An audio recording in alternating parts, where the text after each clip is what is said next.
Banking point India YouTube চ্যানেলে আপনাদের সকলকে স্বাগত জানাই। আশা করি ফ্রেন্ড সবাই নিশ্চয়ই ভালোই আছেন।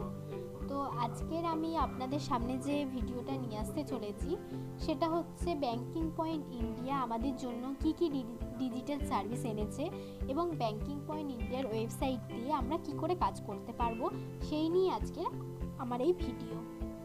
তো ফ্রেন্ডস, একটাই অনুরোধ থাকবে যে আপনারা ভিডিওটা শেষ পর্যন্ত দেখুন। আশা করি আপনাদের নিশ্চয়ই ভালো লাগবে ভিডিওটা।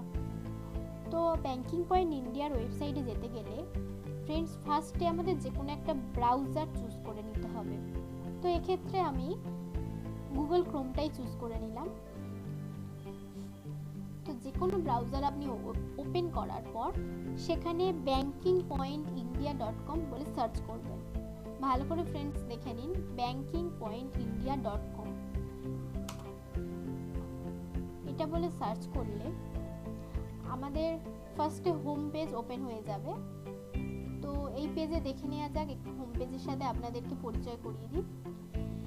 এখানে আমাদের কাস্টমার কেয়ার নাম্বার রয়েছে কোম্পানির, এখানে আমাদের কোম্পানির মেল রয়েছে। আপনারা কাস্টমার কেয়ার নাম্বার বা মেল এগুলোর সাহায্যে আমাদের সাথে যোগাযোগ করতে পারেন। এবার দেখে নেওয়া যাক ব্যাংকিং পয়েন্ট ইন্ডিয়া আমাদের জন্য কি কি সার্ভিস এনেছে। তো ওই পেজের নিচের দিকে যদি আমরা চলে যাই তো সেক্ষেত্রে দেখতে পাচ্ছি আমাদের এখানে রয়েছে APS আধার ATM, মানে আপনি আধারের মাধ্যমে যে কোনো ব্যাংকের টাকা তোলাফেলা করতে পারবেন। ইউটিলিটিস বিল পেমেন্ট, মানে আপনি যে কোনো ধরনের ইউটিলিটিস বিল যেমন electricity bill, gas bill, water বিল, ইন্স্যুরেন্স, লোন, এই সমস্ত কিছু আমাদের এই সাইট থেকে পেমেন্ট করতে পারবেন। এরপরে যেটা রয়েছে ডোমেস্টিক মানি ট্রান্সফার, মানে আপনি যে কোনো ব্যাংকের টাকা ট্রান্সফার করে দিতে পারবেন। তারপরে আছে মাইক্রো ATM, এখানে আমাদের মাইক্রো ATM এর সুবিধাও রয়েছে, আপনি ATM কার্ডের সাহায্যে টাকা তোলাফেলা করতে পারবেন। দেন যেটা আছে প্যান কার্ড, আপনি আমাদের এই সাইট থেকে প্যান কার্ডও করে দিতে পারবেন। তারপরে যেটা আছে মোবাইল অ্যান্ড ডিটিএইচ রিচার্জ, মানে আপনি তো এখান থেকে সমস্ত ধরনের মোবাইল রিচার্জ করতে পারবেনই, এছাড়া যে কোনো টিভির রিচার্জ আপনারা এখান থেকে করতে পারবেন। তো আপাতত এই সার্ভিসগুলো আমাদের বর্তমান রয়েছে। এরপরে আমাদের যে তিনটে ভাগ রয়েছে প্রাইসিং এর মধ্যে, রিটেলার, ডিস্ট্রিবিউটর, মাস্টার ডিস্ট্রিবিউটর, তো তিনটে প্যাকেজও আমাদের এখানে সিলেক্ট করা রয়েছে। এবার চলে যাওয়া যাক ব্যাংকিং পয়েন্ট ইন্ডিয়ার মেন পেজে। তো মেন পেজে যেতে গেলে আবার আমরা ফার্স্টে লগইন অপশনে ক্লিক করব। লগইনে ক্লিক করার পর আমাদের কাছে দুটো অপশন আসছে, একটা হচ্ছে ইউজার আইডি লেখার জায়গা, একটা হচ্ছে পাসওয়ার্ড লেখার জায়গা। তো ফ্রেন্ডস, আপনাদের ব্যাংকিং পয়েন্ট ইন্ডিয়ার যে আইডিটা রয়েছে সেই ইউজার আইডিটা দিয়ে ফার্স্ট এখানে ইউজার আইডিটা বসিয়ে দেবেন, অ্যান্ড দেন যে পাসওয়ার্ডটা আছে সেই পাসওয়ার্ডটা লিখে সাইন ইন করে দেবেন। দেখুন ব্যাংকিং পয়েন্ট ইন্ডিয়ার মেন পেজ আমাদের ওপেন হয়ে গেছে। তো এখানে সার্ভিসের মধ্যে আগেও যেগুলো দেখেছি এখানেও সেই সার্ভিসগুলো বর্তমান রয়েছে, APS, micro ATM, money transfer, pan card, recharge and bill pay. তো আজকে দেখে নেওয়া যাক কি করে আমরা মানি ট্রান্সফার করব। তো মানি ট্রান্সফার করতে গেলে ফার্স্টে মানি ট্রান্সফার অপশানে গিয়ে ওখানে ক্লিক করতে হবে। ক্লিক করলে মানি ট্রান্সফারের যে পোর্টালটা সেই পোর্টালটা খুলে যাবে। দেখুন এখানে কি কি জিনিস চেয়েছে আমাদের। এখানে ফার্স্টে চেয়েছে এন্টার মোবাইল নাম্বার, তারপরে আছে enter account number, enter name, enter IFSC code, enter amount. তো এন্টার মোবাইল নাম্বারের জায়গায় কাস্টমারের মোবাইল নাম্বার আপনারা দেবেন। তো আমি একটা এক্সাম্পল আপনাদের দেখিয়ে দিচ্ছি।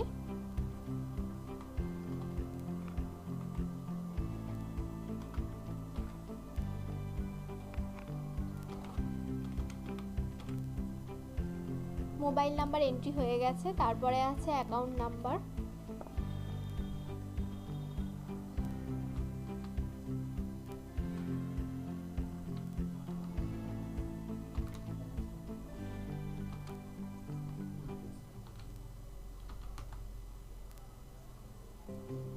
অ্যাকাউন্ট নাম্বার এন্ট্রি হয়ে গেছে, তারপরে আছে এন্টার নেম।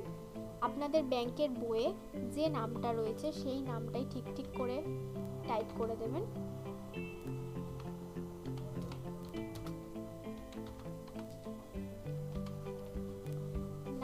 কানেক্ট হয়ে যাওয়ার পর তারপরে আছে এন্টার আইএফএসসি কোড।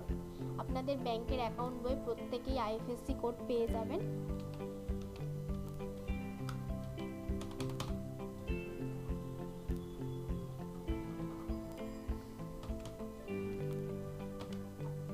তারপরে আছে এন্টার অ্যামাউন্ট। এন্টার অ্যামাউন্টের জায়গায় আপনারা যত টাকা ট্রান্সফার করতে চান সেই অ্যামাউন্টটা বসিয়ে দেবেন। ধরুন আমি 1000 টাকার একটা ট্রান্সফার করতে চাইছি, মানি ট্রান্সফার, তো সেক্ষেত্রে আমি 1000 বসিয়ে দিয়েছি।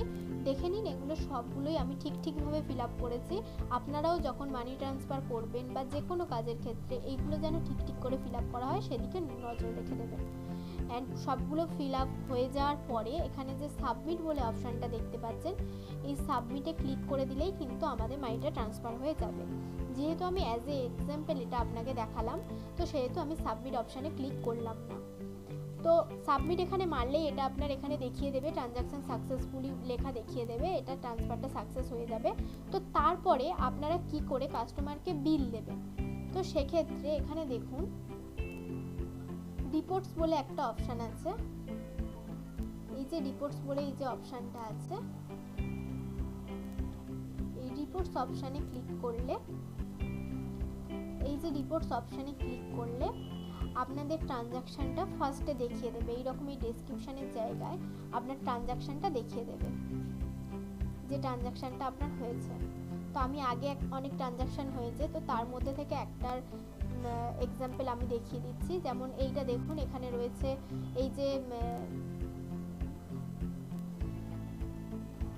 অ্যাকাউন্টটা আপনারা দেখতে পাচ্ছেন, এই অ্যাকাউন্টটা যে ট্রান্সফার হয়েছিল,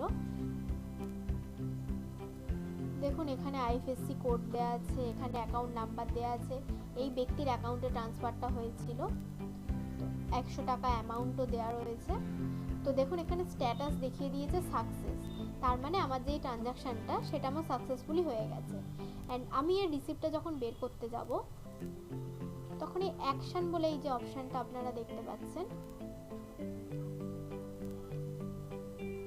এই যে অ্যাকশন বলে যে অপশানটা দেখতে পাচ্ছেন, এই অ্যাকশন অপশানে ক্লিক করতে হবে। অ্যাকশন অপশানে ক্লিক করলে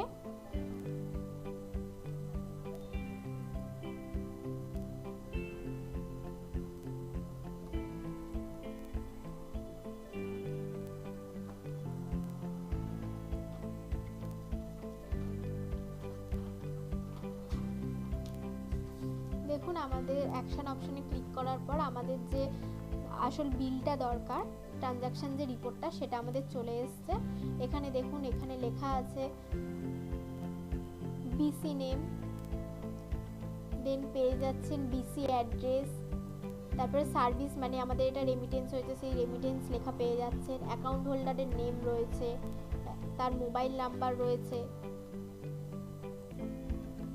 দেন এখানে কাস্টমারের অ্যাকাউন্ট নাম্বারও রয়েছে।